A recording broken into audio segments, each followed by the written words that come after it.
This video is brought to you by mywayteaching.com.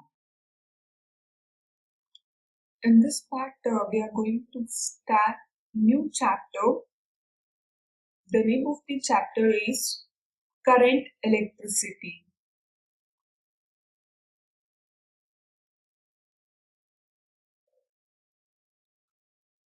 So in this particular chapter, we are going to study about electricity and its properties and all those things. And the main concepts that we are going to discuss are the first, as usual, introductory part, and then we'll see what is exactly electric current. Okay, and then electric currents in conductors, Ohm's law, drift of electrons and the origin of resistivity,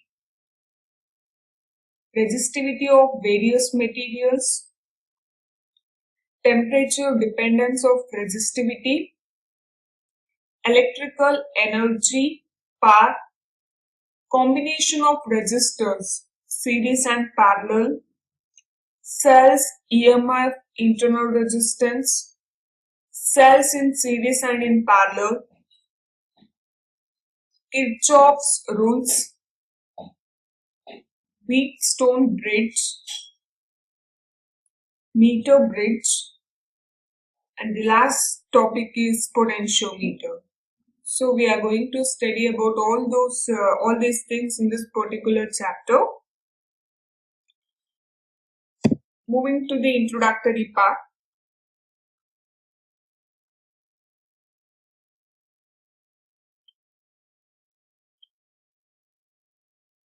So we already know all chargers, whether they are free chargers or whether they are bound chargers. In the previous chapter, they are considered to be at rest. But charges in motion constitute an electric current. Such currents occur naturally in many situations. Okay, when they start moving, or when the charges will be in motion, then they constitute electric current. Okay, so as I told you, we can see this electric current or the current flow in many situations. One simple example is lightning, isn't it? Where motion of charges takes place.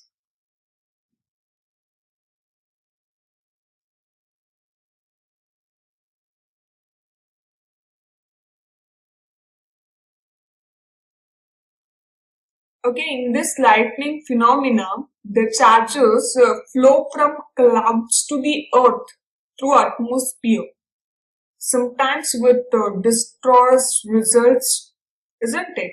And the flow of charges in lightning is not steady. But in our everyday life, we see many devices where charges flow in a steady manner, like water flowing smoothly in a river. That is also an example. A torch and a cell-driven clock are all the very simple examples.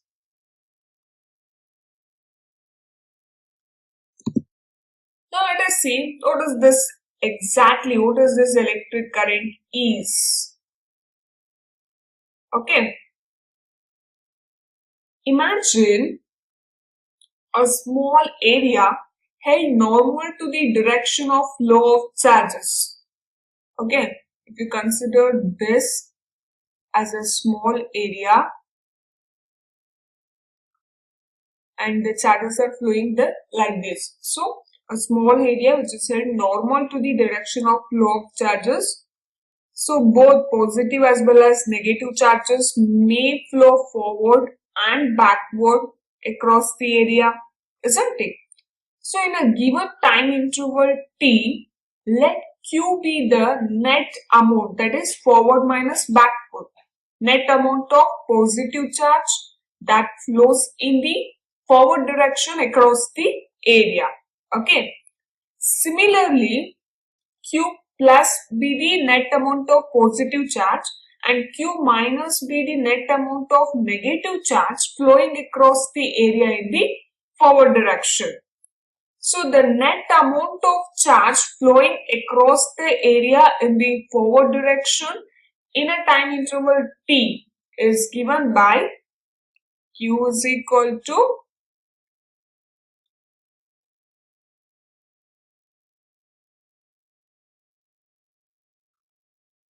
Q plus minus Q minus. So this is the net amount of charge that is flowing across the area.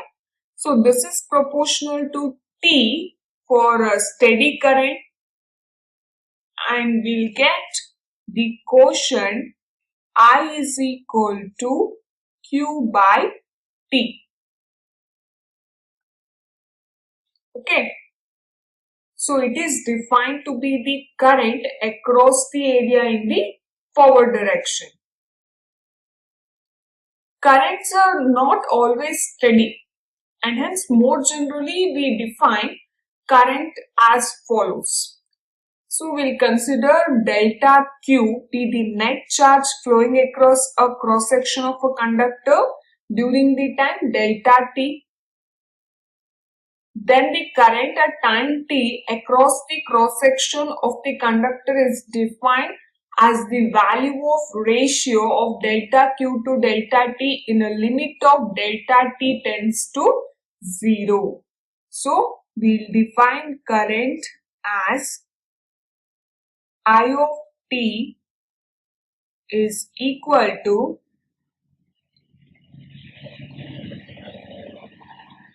limit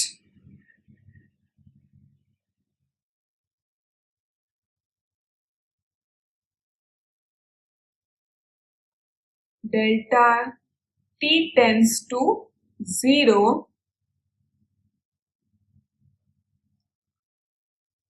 delta Q by delta T. So this is the current that is flowing across the cross-sectional area. Okay. So in SI units, the unit of current is ampere, as you can see here.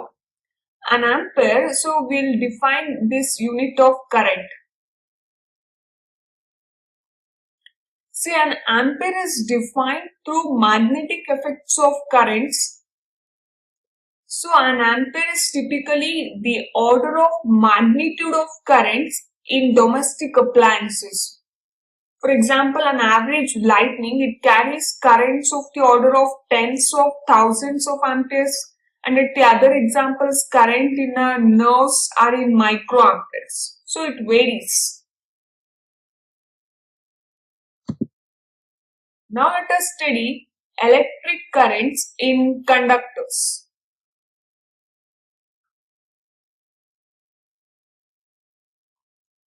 Say an electric charge will experience a force if an electric field is applied, isn't it? So if it is free to move, it will thus move, contributing to a current.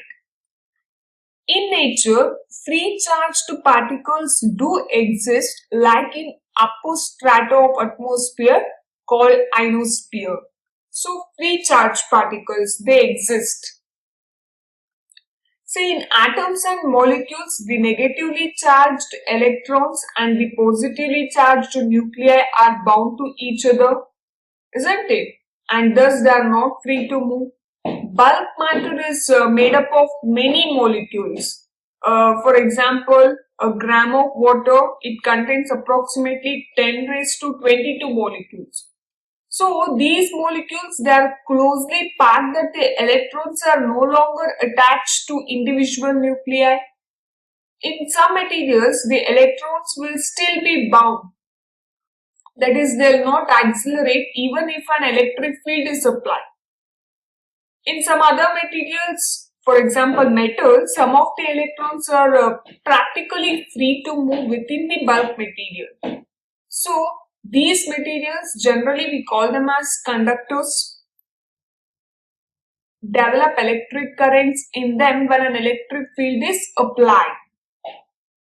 So if you consider the solid conductors, so of course in that the atoms are tightly bound to each other so that current is carried by the negatively charged electrons. So Even we can consider some other types of conductors like electrolytic solutions where positive and negative charges both can move.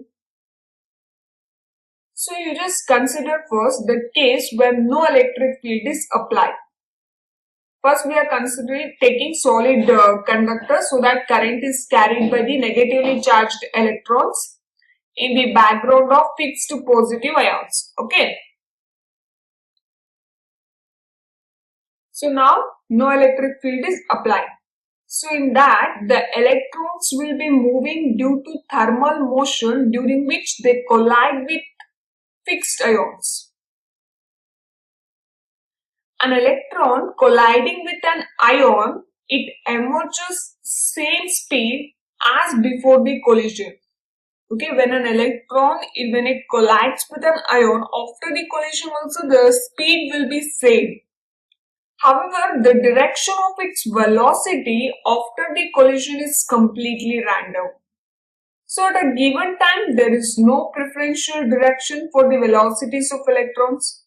So on average, the number of electrons traveling in any direction will be equal to the number of electrons traveling in opposite direction when there is no electric field. So obviously there is no net current. The net current will be equal to 0 because the direction is random. They move randomly after the collision. So the speed will be same. So the number of electrons which are moving in forward direction will be equal to the number of electrons which are moving in the negative direction. Okay.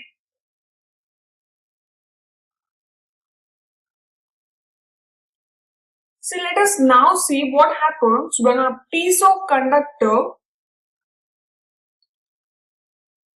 if an electric is placed, when an electric field is applied. Okay. You consider this figure.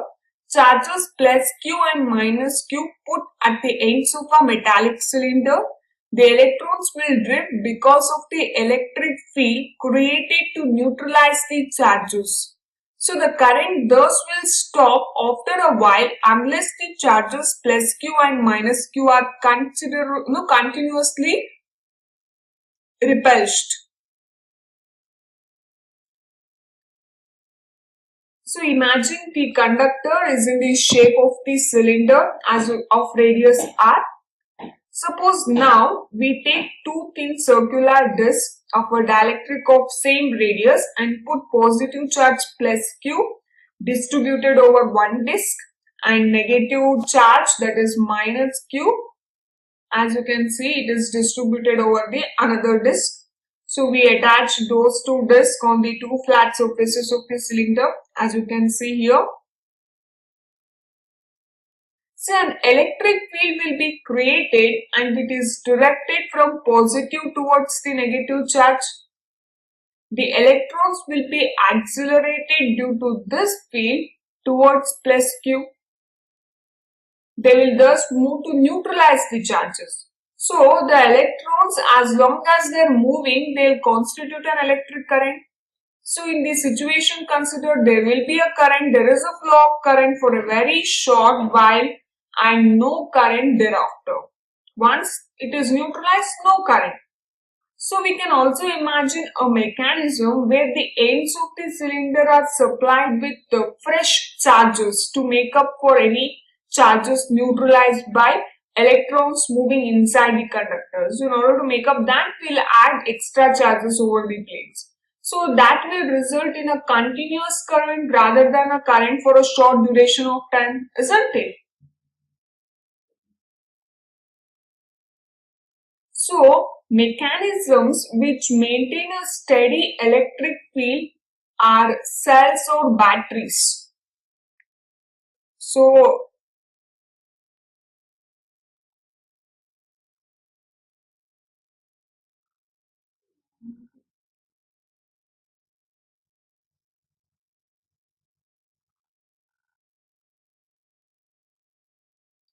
cells or batteries, they'll maintain a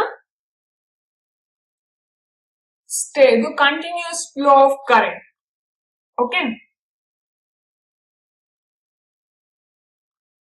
So if we don't add those extra charges over the plates, then that current flow will be for a very short duration of time, and the electrons move to neutralize the charges. Once the charges are neutralized, there will be no current, isn't it?